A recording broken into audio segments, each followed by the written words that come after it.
What's going on, everybody? All is well. So, let's recap UFC 317. First and foremost, amazing night of fights. Incredible card. Absolutely incredible. So, let's start off with the main event. Ilya Topuria getting the job done against Charles Oliveira to become the new light weight champion. I mean, I'm torn because I'm not surprised of the outcome, but it just sucks to see a fan favorite like Charles Oliveira get knocked out like that, you know. But yeah, Topuria looked incredible, man. He's fast. He was accurate, and he really put it on Oliveira, you know. But style make fights, and Oliveira does tend to get hit a lot, and Topuria is such a sniper, and and on top of that, he has incredible knockout power. And I mean, this guy is on an absolute tear. Um, Going back to his Volkanovski knockout, followed by him knocking out Max Holloway. Now moving up and taking out Charles Oliveira in the first round. He's on his way, man. He's putting together an incredible resume already. I know John Jones just retired, undefeated. Um, you know, I think Ilya Topuria might also retire undefeated, you know, but we'll see what happens. I mean, this guy is just absolutely incredible. Definitely a superstar. And I just like his demeanor, his calmness, his confidence. I remember when they asked him why he was smiling when he was walking out. He said, I'm just here to collect my belt. He doesn't talk a lot of trash. I know there's similarities to Conor McGregor when he was coming up, you know, but Topuria, man, the sky's the limit for this guy. Now, Charles Oliveira, can he make another run? Yeah, he's like probably one or two wins away from getting right back in the title shot, getting right back in the title picture. But Topuria looks like he's gonna stick around at lightweight quite some time. And I know Islam Makhachev just moved up to welterweight. I would love to see him fight Topuria down the road. And maybe Islam move up.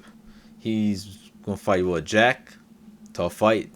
Let's say he gets past Jack. Maybe they do Topuria, Makhachev,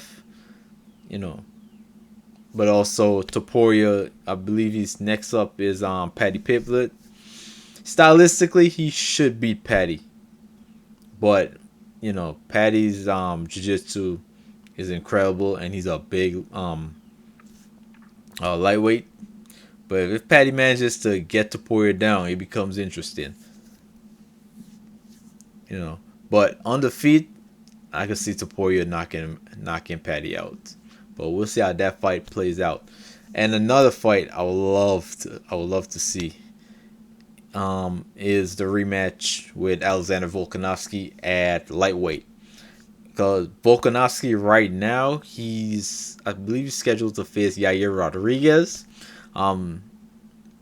Let's say get past Yair, moves up, and given that Topuria gets past Pimblett, and you do the rematch at lightweight, full camp and everything.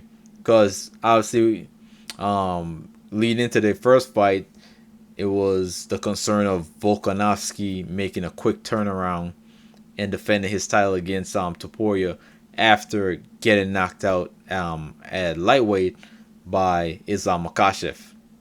I would love to see that rematch, down the road. But nevertheless, like I said, man, Ilya Topuria is a real deal.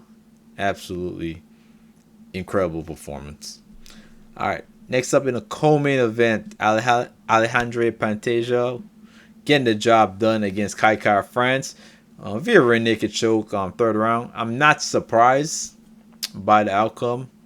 You know, Pante Zhao is just incredible jiu-jitsu practitioner. I mean, he's the last guy you want on your back. Just another credible performance by Pante Zhao, you know, against a tough and durable Kai Kara France. And I believe Pantasia is going to be fighting Joshua Van next, who had an incredible fight against Brandon Royval. I mean, that's easily a candidate for fight of the year. I mean, I think both fighters threw over like 200 punches. It was just nonstop action, man. Incredible fight, and also this was a 3 round. There was a 3 round fight. Imagine if this was a 5 rounder. But nevertheless, man, hats off to both these gentlemen. Brandon Royval, Joshua Van absolutely stole the show. And now Joshua Van, he's young, he's 23. He's fighting Pante Zhao.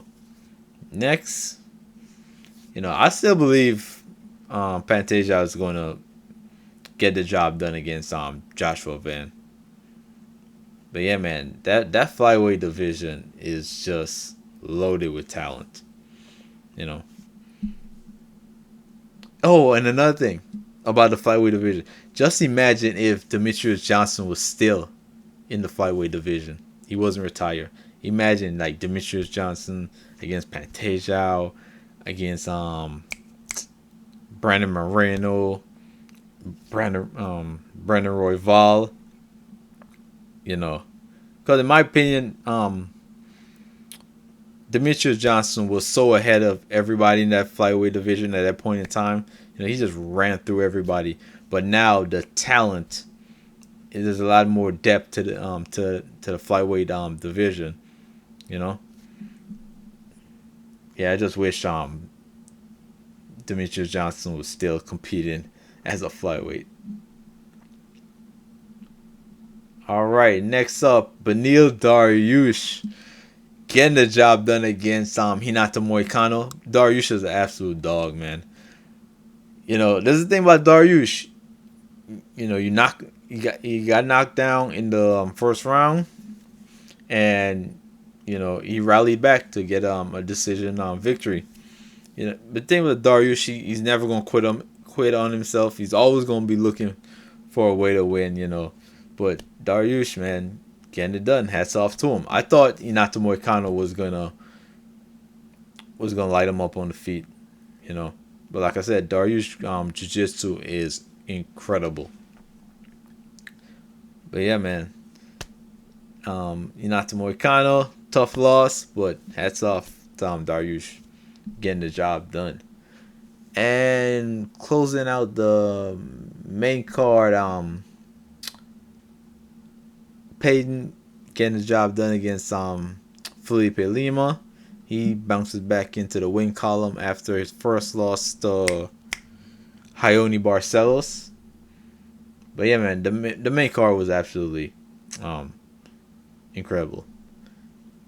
Oh, in the prelims, Gregory Rodriguez put Jack Hermanson. He punched him into another dimension. I mean, just a vicious knockout. And really, no need to follow up with any additional shots after you knocked him out, man. But then again, Herb Dean, you know, you gotta be quick. You gotta be get in there and separate the two, you know. But yeah, man, Brett Rodriguez displaying that incredible power once again. Let's see. Tracy Cortez getting it done against Vivi. Oh, Terrence McKinney, Mr. All Gas No Brakes, getting the guillotine choke finish in the first round, under a minute. I mean, this guy, he can't help himself, man. He's just pedal to the metal from the opening bell. All right. Oh, Nico Price lost? Dang. Okay, okay. But yeah, like I said, incredible card, man. Absolutely incredible card from top to bottom. You know, bittersweet. I'm bittersweet about the main event, but it is what it is, man. You know, it's all part of the sport. But with that being said, thank you guys for watching. You know, like, comment, subscribe, all that good stuff. And until next time, you know, you guys be safe, stay cool, cause it's hot out here, and enjoy the fights. Peace.